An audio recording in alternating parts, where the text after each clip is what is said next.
I want to call the Administration and Projects Committee meeting to order for this Thursday, December 4th. Bright sunny morning for the moment, at least. First item on the agenda is public comment. Is there anyone in the audience who wishes to comment on any item not listed on today's agenda?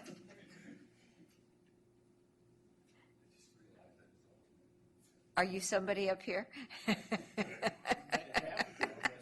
Which hat are you wearing today? Please note for the record that all the regular members are in attendance and Dave Hudson is sitting in the seat for Mike Metcalf. All right. Again, is there anyone in the audience who wishes to comment on any item not on today's agenda? Seeing no one come forward, we'll close the public comment period and go to the approval of the minutes. Any corrections, additions, or a motion for approval? Approval. Okay, I'll take them in the order I hear them. Motion by Hudson, second by Taylor. All in favor? Aye. Opposed? That carries unanimously. Thank you. Next item on the agenda is our consent calendar. Is there any item anyone wishes to pull for a separate vote? If not, do we have a motion? Motion by Newell, second by Dave. All in favor say aye. Aye. Opposed? That carries unanimously as well. Thank you very much. We are on to our regular agenda items, starting with item 9. Lindsay, you're up. Good morning. I was actually expecting our state advocate, Mark Watts, to be here, but I can go ahead and you're very quick, so I will go ahead and get started and do his item without him. So what you have before you is the draft 2015 state and federal legislative programs, and these are kind of intended to be guiding principles through which we view state and federal legislation. And as in years past, the practice is not going to change. This committee will still have the opportunity to review and take a position on each piece of legislation individually. But this is intended to kind of give staff a little bit of a direction and our advocates a little bit of a direction in terms of what we should be looking at and what we should keep our eye on. So I'm going to start with the federal draft advocacy platform because it's very easy. It actually didn't change at all from 2014 to 2015. After some discussions with our federal advocate, Congress didn't necessarily accomplish a lot last year in regards to what we hoped they would accomplish. And many of the items that were of concern last year are still kind of on deck for this upcoming legislative session. So there are actually no changes between the 2014 and the 2015 federal platform except for the date on it. Any questions or comments on the federal platform? Okay. Go for state. The state platform has changed just very minimally since 2014, again, because quite a few of the items that we'd like to see the legislature take up weren't necessarily addressed. So I'm just going to kind of run through. I had hoped to have a kind of a track changes version to show you what was different, and I ran out of time to do that for you this morning. So I'm just going to talk you through them a little bit. So item number 1 in the transportation funding, most of those items are very similar to what you saw last year. In fact, they haven't changed at all. The one item that's new is item number D, work with the legislature to expand the use of express lanes and clarify the use of tolling revenue. That's something that is most likely going to be addressed in this session, and we really want to keep our eye on that and make sure as we look towards express lanes that we feel everyone has an appropriate role. On the second page in number 2, cap and trade funding, last year it was focused on making sure that legislation got passed. This year, really the only new item is item number C, is to keep our eye on how those funds are being invested to make sure that they meet our goals. And then there were some kind of minimal changes in project delivery. We're still planning to support CMGC, which was a bill that we helped move forward last year. It was not successful, and so we're going to keep our eye on that legislation because we think that could be really a beneficial tool to our agency in the future. And that's kind of the highlight of the major changes to this. Again, this is really intended to be kind of a guiding document, and all of our positions will come back before this committee for your approval. So with that, I'm open to taking any questions. Thanks, Lindsay. Any questions? Oh, yes. Oh, sorry. Yes. Go ahead. Randy just reminded me that Jim Frazier was named chair of Assembly Transportation Committee, so Yes. We have a friendly Contra Costa in a well-placed position. So hopefully that will work trained by the CCTA. Exactly. As we tried to remind him yesterday. So hopefully that will work to our advantage. We'll keep him reminded. He texted me last night during another meeting to let me know as all the announcements were flying out. So he's pretty excited. That's a good deal for us. Any questions on the legislative agenda? I actually have one, and maybe you can just refresh my memory. I did not remember the school siting reform being on last year's legislative list, and I guess it strikes me as mission creep. It was actually on the 2014 legislative Probably. platform, and we kept it on this platform as well. It was a request by the county. That's something that they are looking at very carefully, and it does play into land use a little bit. So we did add it to our platform to be supportive. Again, last year, although it was on our platform, I don't believe we actually took any positions on it. I'd have to go back and check. But that is why it's included. I don't have a problem with tracking it. I'm just not sure that that's really our venue. So, Newell? Well, actually, interesting, in the San Ramon Valley, school siting is really critical. Oh, I'm not saying it's not really critical. I think it's really critical. I'm just not sure it's critical to this agency. But actually it is. Our traffics program in Danville, which we're spending, taxpayer dollars on, is because of school siting problems. And we can't pave our way out of the problems that schools have because of increased student populations. We're nearly double what the schools are designed for. Yeah. So, and I'll wear my architect's hat, that schools are exempt from every single local authority. And the problem is, God bless them, not that they're doing things mischievously or for the wrong intent, they just don't have the focus or the skill sets within their own jurisdictions and their own authority to actually look at traffic. In San Ramon Valley, particularly Doherty Valley area, we all jumped in, all the jurisdictions, and to help those schools design how to move traffic and flow. They only did it because they wanted to be cooperative. So there is mission creep, but I think it's in the right area, and I think we have a little bit of a dog in this that will help us, particularly all of us that are built-out urban areas. We're still going to have schools, and when those things change, it would be nice that they look at safe routes to school, which we spend a fortune on trying to fix. So I would advocate, I think, just about everybody in Contra Costa County, we have an issue in that, so thanks. Okay. Any other comments or a nodding of heads? Do you want a formal motion of approval for this? Probably should. Okay. Motion by Arnrich, second by Butt. All in favor? Aye. Opposed? That carries unanimously. All right, we're on to item 10. Thank you. And, when Mark gets here, sorry. We'll let him come back if he has anything to add. All right, item 10. Good morning, Madam Chair and board members. As you know, the I-80 San Pablo Dam Road interchange reconstruction project is expected to be ready for construction advertisement in spring 2015. Staff recommends that the authority performs the advertising, awarding, and administrating the construction services for the project, and seeks authorization for the chair to execute cooperative agreement number 9070.02 with Caltrans.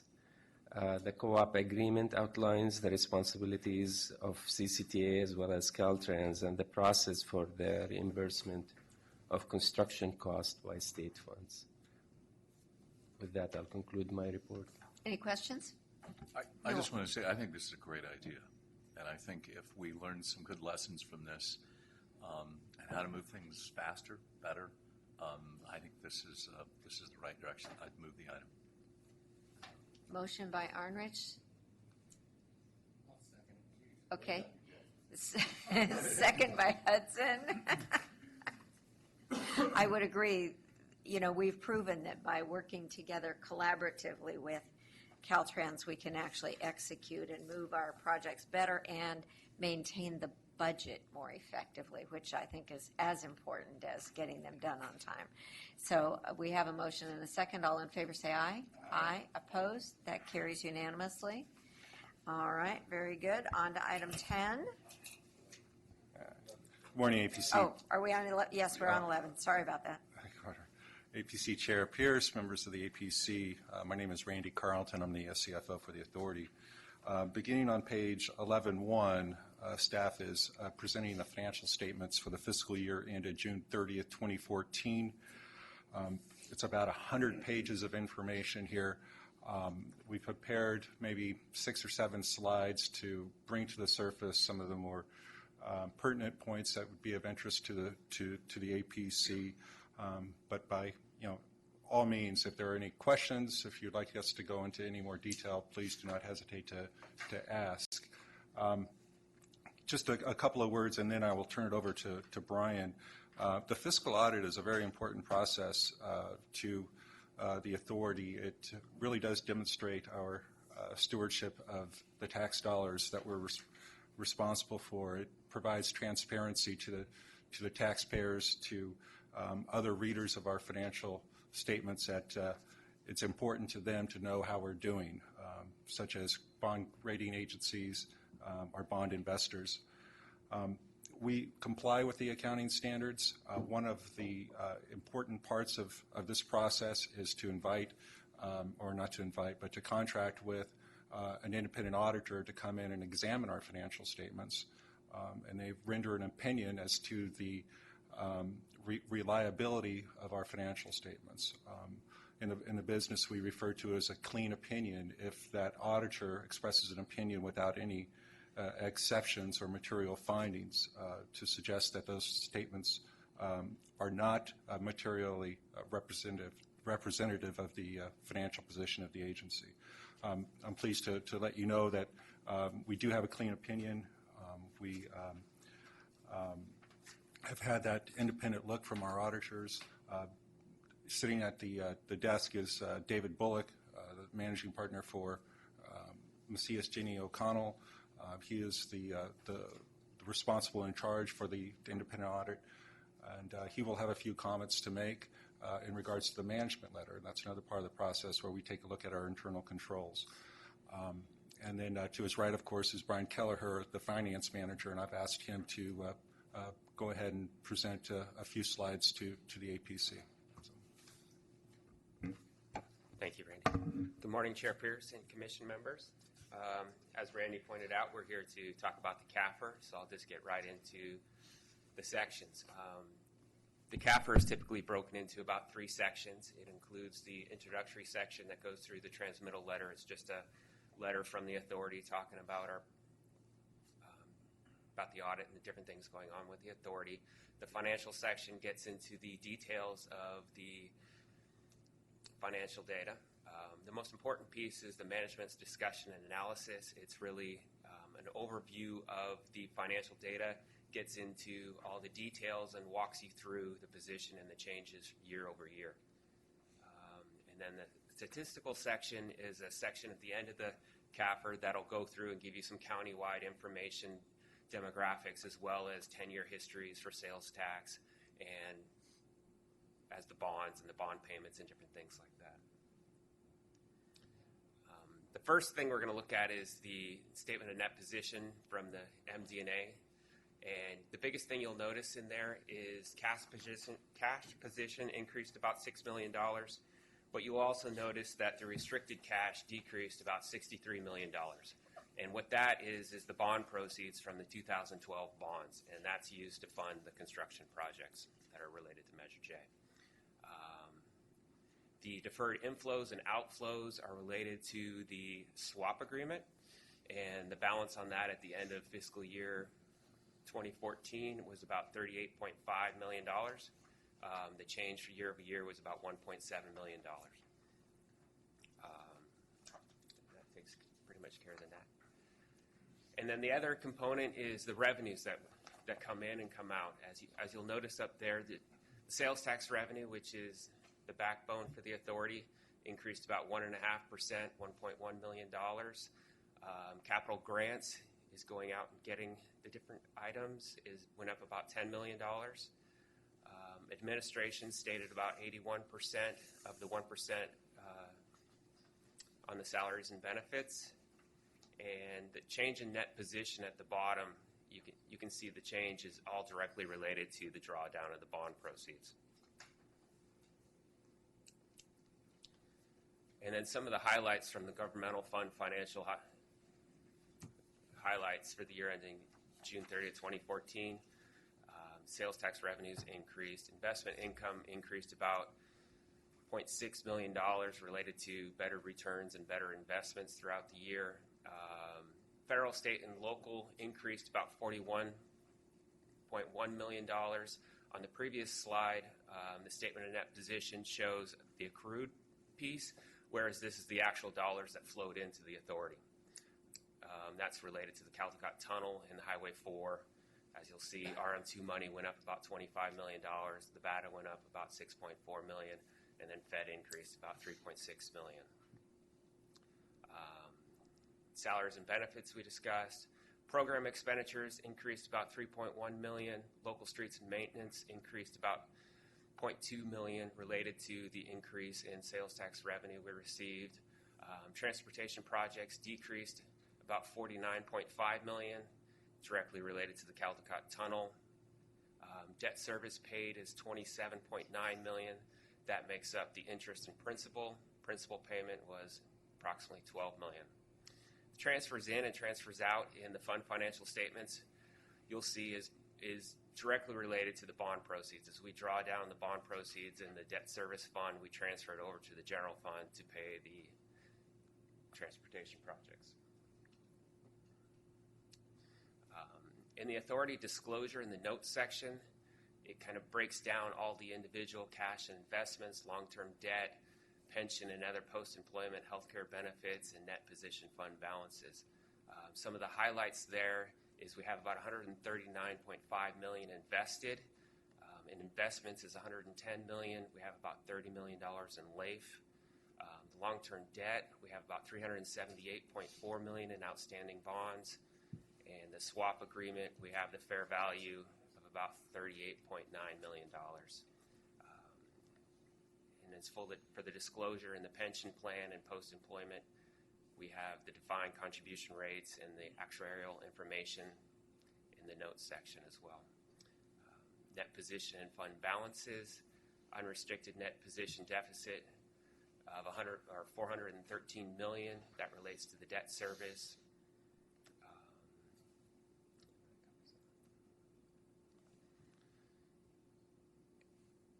And the authority 10-year trend for the year ended June 30th, 2014. In the statistical, some of the important pages in there would be the changes in net position. It goes back and shows how the authority has changed over the last several years. More importantly, how we've increased our revenue related to the grants and federal programs. Changes in fund balances can show the difference in the increase in sales tax revenue as well as the more construction projects we've had over the last several years. You can see in the first, about 10 years ago, we weren't really spending a lot of money on construction. It was all in the design phase. Probably in the last 5 years, you can really see a difference in the amounts of money that we're spending on construction. Another key one in the statistical section is the last 10 years of sales tax revenue. As we talked about earlier in other presentations, sales tax revenue is above the pre-recession in 2009, so we're doing pretty good. Currently, we're at about 5.5% increase over last year, so things are looking pretty good for the authority. And with that, I'll turn it over to David. Good morning, Chair Pierce, rest of the committee. Good to be here this morning. This concludes our fourth year as the authority's auditors, and as Randy mentioned, we issued a clean opinion, or what we've referred to as an unmodified opinion. So the audit went really well. There was really nothing significant this year that any significant transactions such as bond issues or any new GASB pronouncements.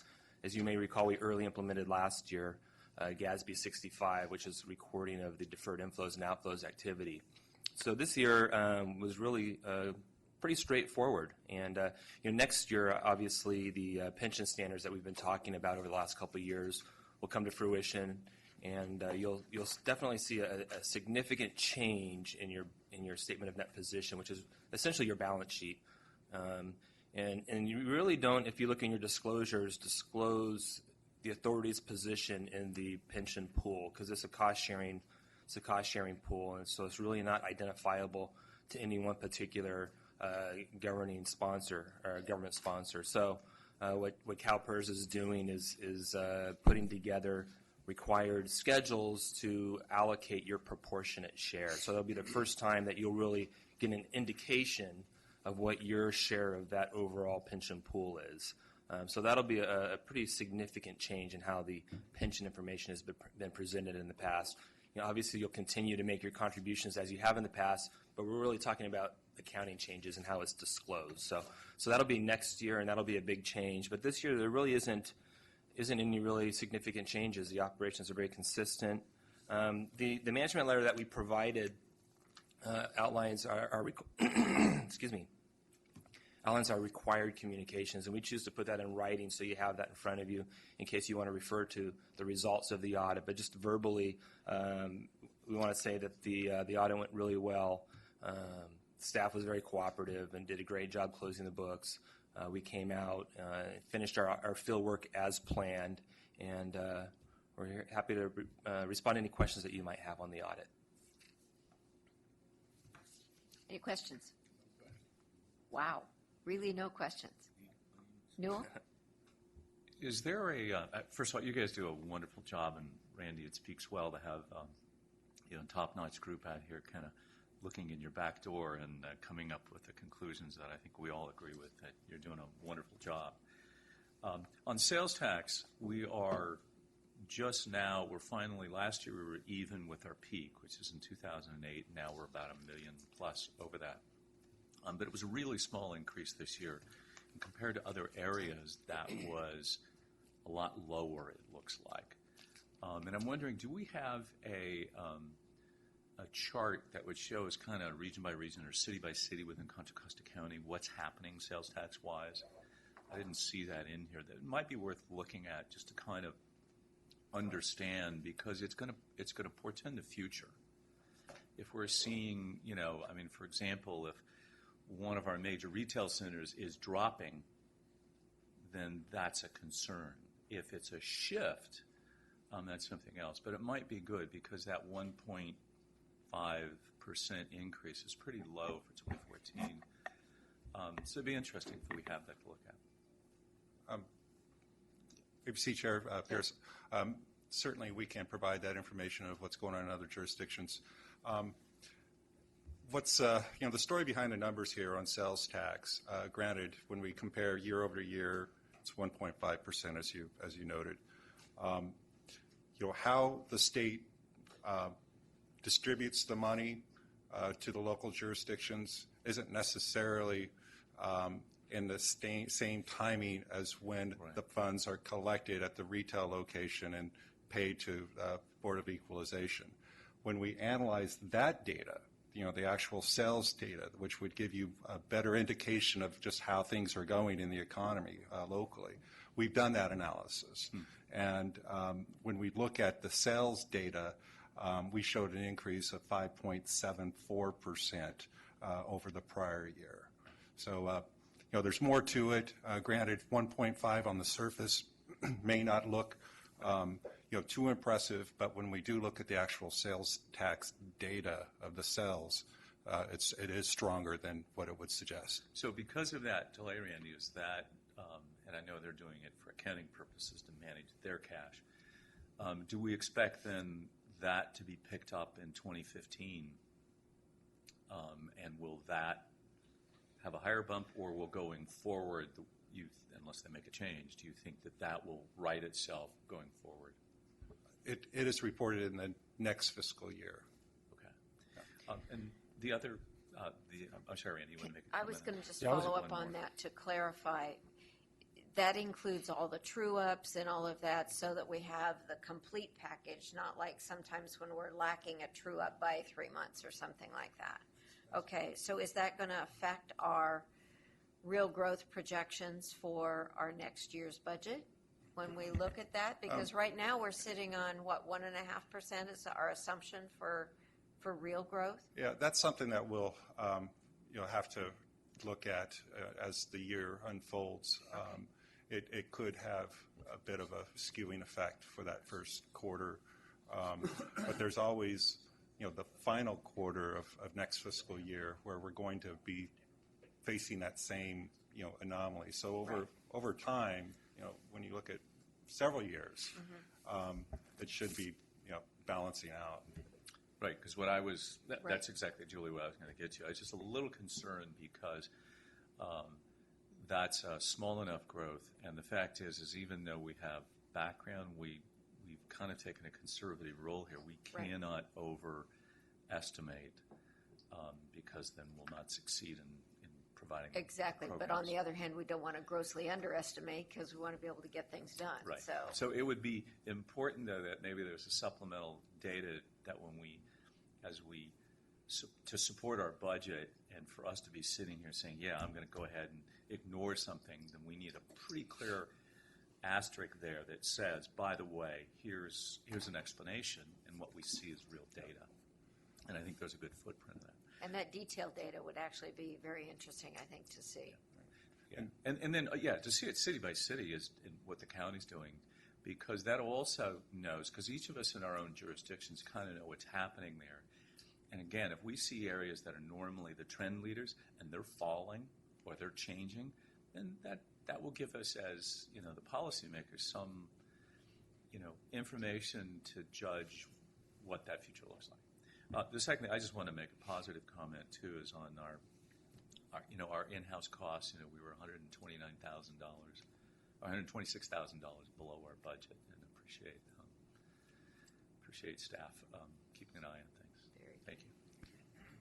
Dave? Yeah, it's an interesting point that Newell brings up, but I know for me personally, I would like to see what, for example, the top 5 sales producing cities are doing. The Concord, Walnut Creek, San Ramon, Richmond, Antioch, surprisingly, they're up there.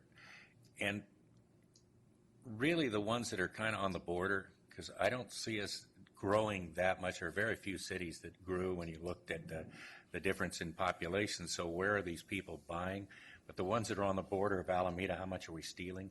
The oddity in this bunch is, I think what I heard, this is what I'm really going, is Noah wants to know how much sales tax CCTA got within the city, not so much what the city got.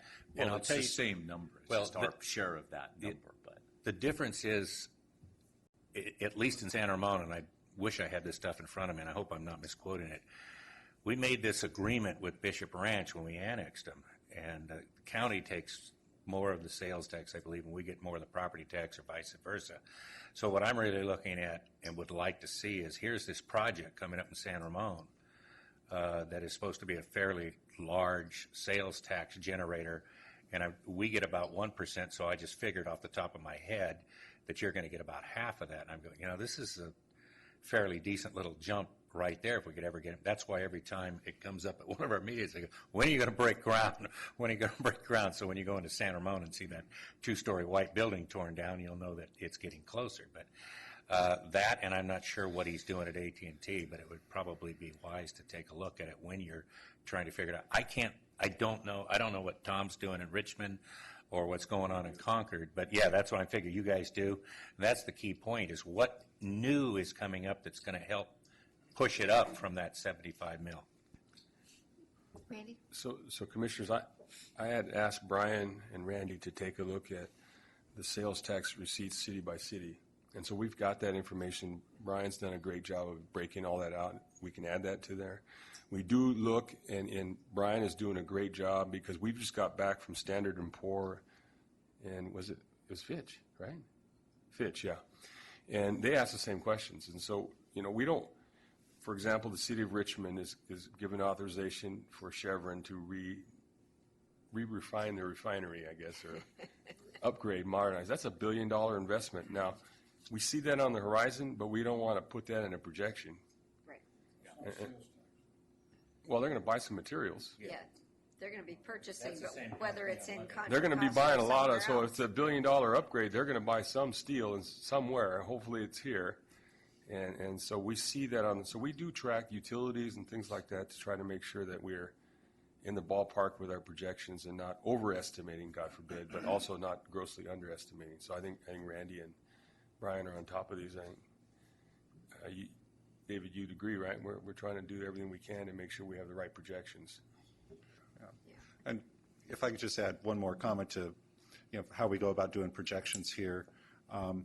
We do have an economic firm that we have worked with that prepared a long-term sales tax projection for us, and we are exceeding that projection when we look at the actual sales data, where they had an assumption of a 3%. We are well in excess of that. I think that's interesting because I think as long as I've been on the authority, the highest real growth assumption that we have made has been 2%. And we've backed it off to 1.5%.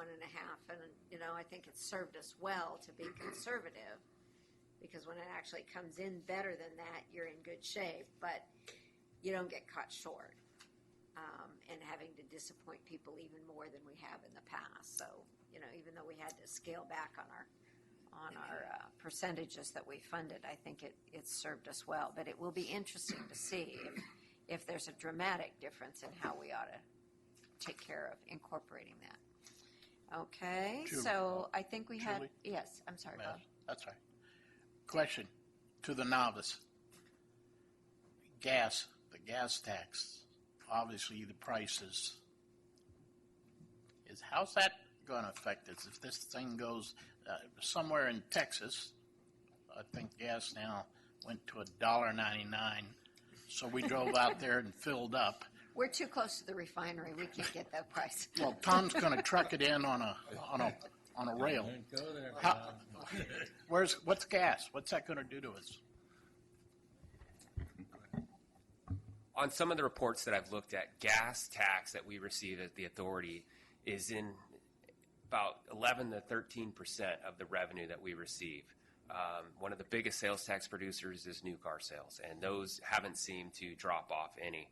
So with the consumer confidence in the economy and different things, I'm not, I don't have the crystal ball, but I think it's going to cover that little bit of shortfall that we have on the gas tax side. But it is going to have a small impact on the authority. I don't think it's going to have a large impact. But I forget what the exact dollar amount that we receive, but it does make up about 11 to 13% of the revenue for the authority. So if the price goes down, people will drive more and it balances out. Yeah, electric cars. Tom doesn't like that. I know. I'm talking human nature, not what we like. Leave Tom alone. All right. So I believe I had a motion. Was that a motion, actually, Newell? And it is a motion to move this on to recommend. Okay, and a second by Hudson. All in favor, say aye. Aye. Opposed? Good job, everybody. Thank you very much. All right, on to item 12.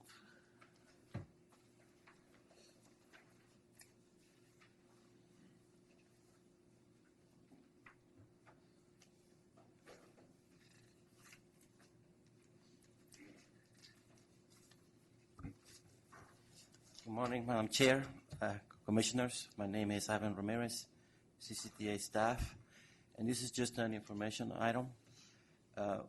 With the board's approval, we are AAAing the project on the town of Danville, 680.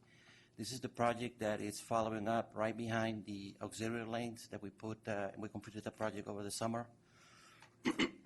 Excuse me. So we advertised the project, and we opened up the bids on November 18. We had 4 bidders. The good news is that all 4 bidders became below the engineer's estimate. Engineer's estimate was $2.4 million, and the lowest bidder was $1.4 million. And I think the executive report that Randy Wasaki read at the board meeting indicated that we saved 41%, $1 million. So after we analyzed the bids, we issue a letter letting them know our intent to award the project to the lowest bidder. That initiates the protest period. And what happened is just before the protest period ended, we got a protest from the second lowest bidder. So that's going to stretch our ability to recommend award of the project. In a nutshell, the protest states that the lowest bidder has unbalanced his bid. He's put a lot of the work up front. He put a higher price on those items, and towards the end, he doesn't have as much of a higher price. So that indicates that there's some unbalancing in there. That's what is being alleged by the protest. So currently, we have sent a letter to the lowest bidder, letting them know that there's a protest at hand and that they have an opportunity to respond. So we're going to wait for their response to see how they will respond to this protest, and we will then take a closer look and evaluate how we're going to recommend whether we reject the lowest bid or we accept the lowest bid. My goal is to have that resolved by the board meeting of this month, but there is a very good possibility that it's going to go past until next month. So with that, I am open to any questions. Ivan, let me ask you a question. And I appreciate that you have to go through this, and there are actually a couple questions. How much different is the second lowest bid in price? And then secondly, schedule-wise, process-wise, if you're not able to resolve it by the authority meeting, would it be appropriate, and I guess this is to everyone else, to ask the authority to delegate to the APC so that we could then get it at least a jump of a week or so on the calendar for the January meeting, if that's possible to get it done in that period of time? I'll take that if you don't mind, Madam Chair. Rush Chittenden. I think that's a good suggestion. We may also want to consider the executive committee in the event. That's true. We're going to have a discussion later on whether we actually have an APC meeting in January. Oh, okay. APC is currently scheduled Then we for would probably want to January 1. delegate to the executive committee, right? Okay. Yeah, well, we can decide that depending on whether we get it for the authority meeting. Okay, So how much difference is the It's about second? $300,000. 100,000? No, 300,000. 300, okay. All right. Bob? Yeah. My question, if the lowest bidder does not get the job, what does that do to the rest of the bidders? Can they rebid? In other words, does that open? So my understanding of the process, Mayor, is that we can reject the lowest bidder if we find that the balance is unbalanced and we find that it's going to harm the authority. Should we accept that lower bid? At that time, the second lowest bidder, or the lowest bidder, at that time, all he can do is take us to court and ask a court to decide whether we should give it to the lowest bidder or the second lowest bidder. But we're working with counsel to get through that process. I don't know if you answered my question. Yeah, I'll be happy to clarify. What could happen if we determine that the bid is unbalanced, they would be deemed to be a non-responsive bidder, Right. and the second bidder we'd evaluate on their responsiveness, and then Yeah. that could be one of the recommendations to you is to award to what's currently the second bidder, but would then be the lowest responsible bidder. Could we ask the second bidder to look at his bid?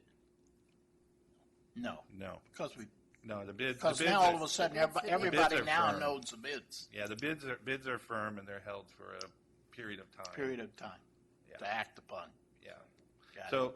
So all of this that Ivan's describing is defined in the contract. So it's a very defined process that we're working very closely with BB&K, our legal advisors, and I have no. We'll certainly get through the process. It's a matter of time and doing a proper evaluation. Commissioners?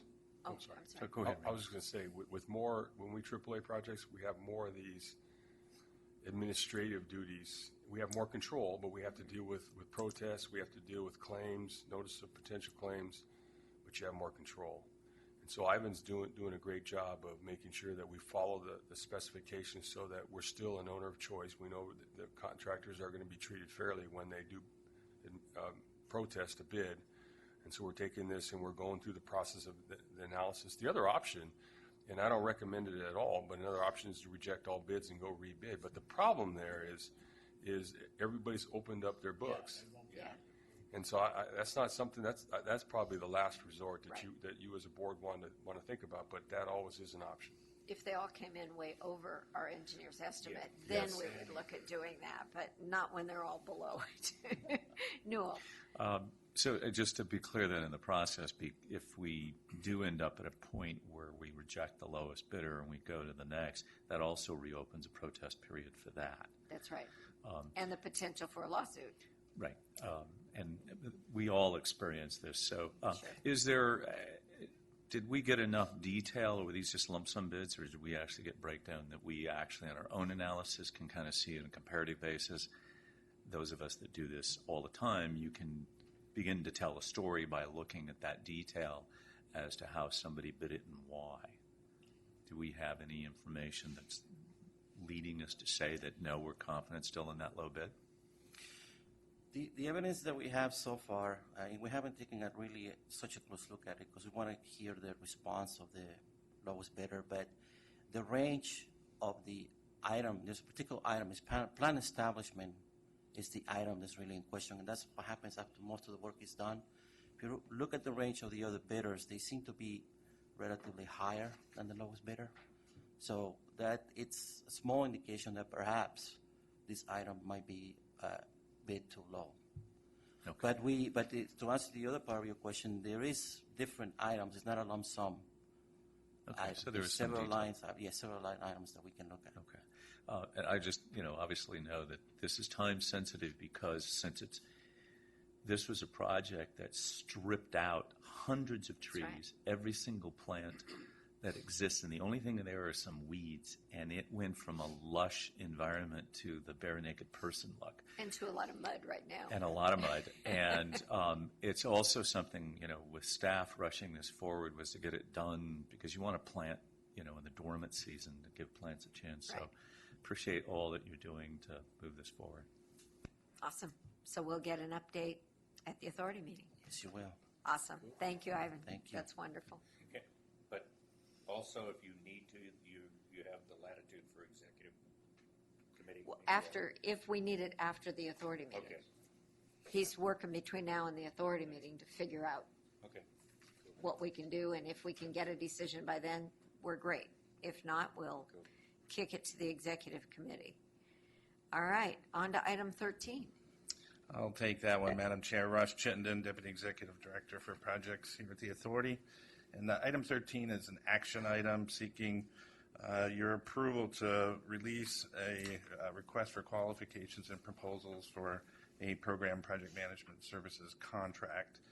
As you're sure you're aware, we for years have used a consultant for these services. We essentially consider them to be an extension of staff. So a lot of the services in this contract are project managers and project engineering oversight folks that work with Susan, construction management folks that work with Ivan, other financial services and program management services that work with Hisham and Randy and his team. So I've listed a lot of that in the staff report, and I've included the RFP as an attachment to the staff report, and I wasn't planning to go into a whole lot of detail unless you desire. Couple of points that I did want to make. The existing contract expires next June 30th.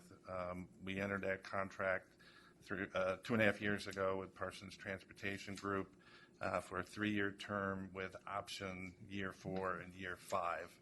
I'm recommending that we release the RFP. We've added some services into our portfolio of what the authority does, including what we just described, construction management, since we released that contract. We've become much more active with express lanes and intelligent transportation systems. We're going to have a major procurement likely during the term of the next contract with State Route 232. So those are really the reasons that I'm recommending that we go out and issue the RFP at this point in time versus exercising the options for additional couple of years.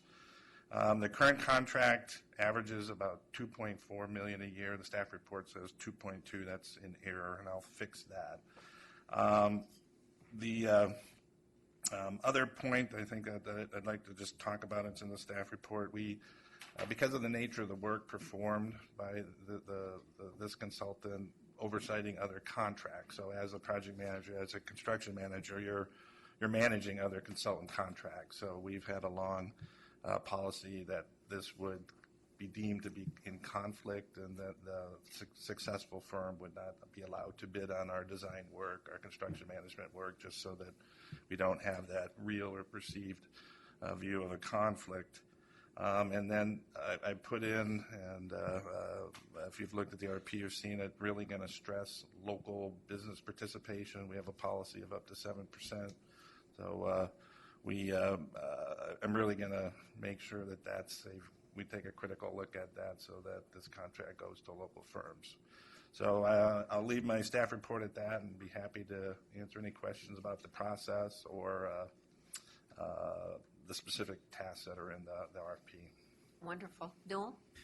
Ross, thank you. I think it's great. The only thing is just a little bit on what you just said.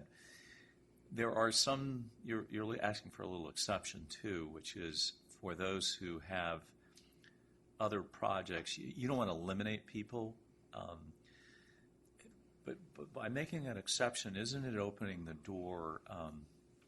Let's say somebody's done design work for us, and now they're going to bid for this, but we're sort of separating that. You want an exception. I mean, isn't there just an inherent conflict in that? And the inherent conflict is that with just human nature is you're managing somebody else's work, and you indirectly kind of say, well, maybe they're not as good. You know, just it flows through, just you're competing. Yeah. So are we going to lose too many of the good construction management companies if we said, no, you either do construction management or you do design. You cannot do both. Could you talk a little more? Yeah. I think there's a couple of things I can say in response to that. We actually have considered breaking this contract into different services for that particular reason. So that, I don't think I listed that as an option, but that could be an option if you would like us to look at that. We just by practice, word gets around when something like this is happening. So I've been hosting whoever wants to come in and talk about it. They've been sitting over across the hall, chat with me, and we'll discuss those kinds of issues and how, some options and how they could structure the team. The only black and white conflict is with the prime. So typically we're going to have a prime and multiple consultants. So depending on how you structure the team, so I'll say the same thing to you as I say to them. I can't answer every specific situation right now, so we kind of have to see what the team looks like. And then the last comment I'll make on that, because of what you just described, we set up something different under the last time we went out. At the time when we hired Parsons, they were working with Susan on the HOV gap closure project. So in that case, we broke out a little piece of that work and contracted with Leo Scott and the Gray Bowen team just to have that firewall. So we'll work on ways to be as flexible as we can. If we can't find a way, we can break out something so we have that firewall. Okay, great. No, I appreciate that, and it just obviously we do want to try to get local as much as we can. And after all, it's our taxpayer dollars. It'd be great that it goes back. Thank you. I'll move staff recommendation. Motion by Hudson, I'll second it. second by Taylor. All in favor, say aye. Aye. Opposed? I thought you wanted to say something. No, I wanted the Okay. motion and a second and a thank you, and that vote was unanimous. Thank you very much. All right, Commissioner and staff comments, chair comments and reports. I would just say, I think I neglected to report out about the CalCog board meeting that was held in San Jose last month. And we had a really dynamic 24-hour kind of a retreat where we were doing some brainstorming and thinking about what our organization wants to be when it really grows up, or when it regrows up. As some of you may know, it almost ceased to exist about 5 years ago. And we have completely restructured how we work and what we're doing and all of that. And at one point we had quit doing advocacy altogether because that was what nearly broke us up statewide. We have now gone back to doing advocacy in a big way and working on cap and trade and many other things and that sort of thing, but with some ground rules. If it is not nearly unanimous statewide, we say nothing and we leave it up to our individual organizations to do their own lobbying. But where we can be effective as an agency, we are going forward pretty forcefully and working very dynamically with the Self-Help Counties Coalition.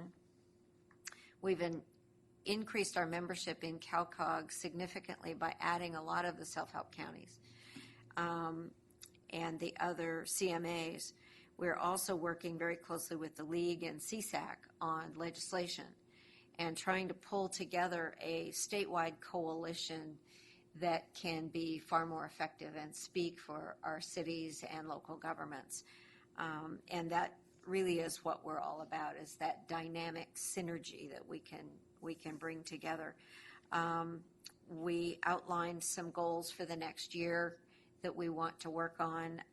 We will be looking at the dues structure as well. It may increase a little bit if we want to go forward and do a little bit more in the advocacy and research areas and the collaboration and bringing agencies together. We're a pretty shoestring organization as it is right now, but it's a time of big change, and it's a real honor to be the president of that organization at the same time as I'm able to be the president of ABAG, because we are working on many of the same things, and this allows us to bring some of the ideas from ABAG to a statewide venue and get buy-in from others, and that's huge.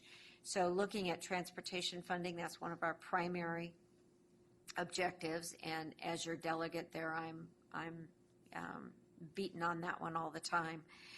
But it's surprising, since we've re-established this organization, it is so much more dynamic and so much more collaborative. And I think that the credit for that goes largely to our executive director, Bill Higgins, who many of you know used to work with the League. And he's working with me right now on some housing policies and things like that we're looking at taking statewide and trying to get some major arena reform and that sort of thing, which is not transportation related, obviously. But so we have a broad spectrum of subjects that we're looking at, but primarily working for our organizations and trying to bring home the best benefits we can for local government through the regional agencies. So just wanted to report on that. And then the other thing I would like to mention is what a wonderful festive room we have here. And many thanks to Diane and Irene and Lindsay and Peter for decorating the boardroom. And then we are also going to have a holiday get-together after the board meeting on December 17th. So put that on your calendars and plan to hang around a little and all of that. And I would also like to, when we get to it, we will be adjourning today's meeting. They did the the meeting last night at the Planning Committee, but also adjourn today's APC meeting in memory of Brad Beck's mom, who died a few days ago. So we will be adjourning the meeting today in the name of Eunice Barbara Jackson Beck. So, any other commissioner comments? Thank you for your words, Julie. I Hey, did that part of the decoration. Oh, you did? Okay. All right. I had to take credit. Yes. Randy? No executive staff comments. All right. Any other business? If not, we will adjourn today's meeting in honor of Eunice Barbara Jackson Beck. Thank you all for being here.